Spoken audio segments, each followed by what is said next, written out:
The Alice complex is the name psychologists have decided to give this alarming yet not new mental illness. The name was chosen after one of the most famous cases of the complex, young Alice Liddell, though certainly not the last one. Young Alice may have been pushed into this fantasy by none other than Lewis Carroll. As a grown woman, having overcome childhood trauma, it was the death of her children that finally ended her mind.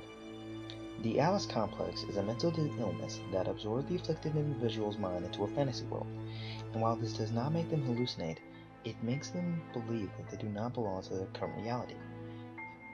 The afflicted display severe emotional detachment from the real world, which eventually causes a conflict with the people around them. Little is known about the illness, since the afflicted are extremely secretive of the world, to the point where if they ever do talk about it, they will never admit their deep obsession for it. And the deeper they sink into this false reality, the more dangerous it becomes. Some even go to the length of committing suicide, having convinced that the real world holds no hope for them, and that maybe that they will go to this heaven or this Wonderland.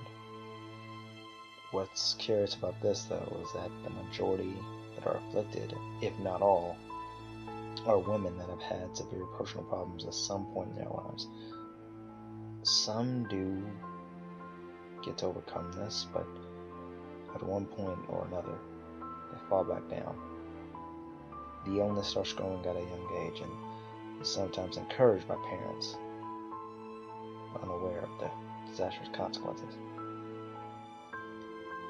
The most alarming thing about this is that the reason no information has been found is that sooner or later all the victims die, either by suicide or in a mysterious accident, to which there is never an explanation.